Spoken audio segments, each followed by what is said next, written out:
Hi friends, எல்லாருக்கும் super morning. ஏன் super morning சொல்கிறேன்னா, நான் சராசரியாக எப்போவுமே எந்த தப்பும் செய்ய விரும்ப மாட்டேன். பட் இதில் ஒரு குட்டி காரணம். நம்மளால் எந்த விதமான இடைஞ்சலும் மற்றவங்களுக்கு வரக்கூடாது. போஸ்ட் போட்டிருப்பேன், பார்த்துருப்பீங்கன்னு நினைக்கிறேன். நேற்றுலேருந்து எல்லா ஊர்லேயும் தமிழகம் முழுவதும். ஹாய் ஃப்ரெண்ட்ஸ், வணக்கம். Welcome back to Tamil Mithran.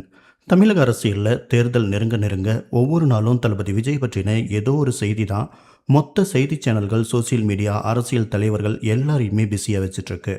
தளபதி விஜய் பற்றின செய்திகள் நல்லதாக இருக்கோ கெட்டதாக இருக்கோ, இதெல்லாம் தாண்டி எல்லா மீடியத்திலையும் விஜய் பற்றி பேசாதவங்களே இருக்க முடியாது அப்படின்னு சொல்கிற நிலைமை தான் இன்னைக்கு வரைக்கும் இருந்துகிட்ருக்கு. அந்த வகையில் நடிகர் இயக்குனர் பார்த்திபன் சில நாட்களுக்கு முன்னாடி மேடையில் த்ரிஷா பற்றி பேசும்போது, குந்தவை வீட்லேயே குந்த வச்சிருக்கலாம், இப்படி வெளியே வந்து பிரச்சனைகளை ஏற்படுத்தியிருக்க வேண்டாம் அப்படிங்கிற மாதிரி பேசியிருந்தார். இதை தொடர்ந்து மைக் அடைச்சிட்டா அறிவில்லாமல் எதை வேணால் பேசிடுவீங்களா அப்படின்னு கடுமையாக கண்டனம் தெரிவித்து த்ரிஷா அறிக்கை வெளியிட்டிருந்தாங்க. அதுக்கப்புறமா தான் தப்பாக பேசிட்டு தான் சொல்லி பார்த்திபனுடைய மன்னிப்பு ஆடியோ வீடியோ ஒன்றும் வெளியாகி இருந்துச்சு. இதை தொடர்ந்து தற்போது த்ரிஷாவை நேரடியாக விமர்சனம் பண்ணி தான் மன்னிப்பு கேட்டதே தப்பு அப்படின்னு வச்சு செஞ்சிருக்காரு பார்த்திபன். மேலும் விஜய், சங்கீதா அப்படின்னு எல்லா விஷயங்களையும் அவர் விமர்சனம் பண்ணியிருக்காரு. அவர் என்ன சொல்லியிருக்காரு அப்படின்னா, த்ரிஷாவுக்கு என்னுடைய மனப்பூர்வமான வாழ்த்துக்களும் பாராட்டுகளும். விஜய் எந்த அளவுக்கு உயரத்துக்கு போயிருக்காரு, அடுத்து அவர் தான் அப்படிங்கிற அளவுக்கு இருக்குது. ஒரு பெரிய உயரத்தை அவர் அடைய போகும்போது அந்த ஃபங்க்ஷனுக்கு நான் வரலப்பா, நீங்கள் போயிட்டு வாங்க, அதனால் உங்கள் இமேஜ் கெட்டு போயிடும்னு அவங்க சொல்லியிருக்கணும். த்ரிஷாவுக்கு 40 வயசுக்கு மேலே ஆயிடுச்சு. அவங்க வீட்லேயே இருந்துட்டு அவரை அனுப்பி வச்சுருந்தா நல்லா இருக்குமேனு இந்த மாதிரி நிறைய பேசிகிட்டு இருந்தாங்க. திரு விஜய் அவர்கள் கிட்டத்தட்ட நிறைய விஷயங்களை கடந்து வந்திருக்காரு. கரூர் பிரச்சனையில் கூட அவருக்கு பெரிய விமர்சனங்கள் வந்துச்சே தவிர இந்த அளவுக்கு பெரிய பாதிப்பு வந்தது கிடையாது.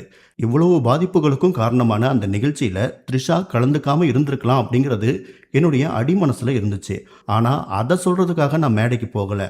எனக்கு இவங்களோட ஃபோட்டோவை போட்டு பேசணுங்கிற அளவுக்கு பெரிய லட்சியமும் கிடையாது. குந்தவை இவங்க வீட்லேயே குந்த வச்சிருக்கலாம், வெளியே வந்ததுனால பாருங்கள் எவ்வளோ பெரிய பிரச்சனை ஆயிடுச்சு அப்படிங்கிற ஒரு பெரிய ஆதங்கம், உண்மையிலேயே பெரிய ஆதங்கம், அவ்வளோதான். அதனால தான் நண்பர் சமுத்திரக்கனி பேசும்போது கூட, நீ யார்கிட்ட உன்னோட ஈகோவை காட்டுற, எதுக்கு இவ்வளோ பெரிய ஈகோ, யாரை மிரட்ட பார்க்குற, நீ எதுக்காக இப்படி பண்ணுற அப்படிங்கிற மாதிரி பேசியிருந்தார். அன்னைக்கு நான் மேடையில் பேசிட்டு போய் காலையில் பார்த்தா பெரிய விவாதமாக அது மாறி இருக்கு.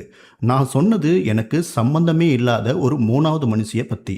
இந்த பிரச்சனையில் மொத்தம் 3 பேர்னு எடுத்துக்கிட்டா, முதல்ல என்னுடைய அன்பு நண்பர் விஜய்.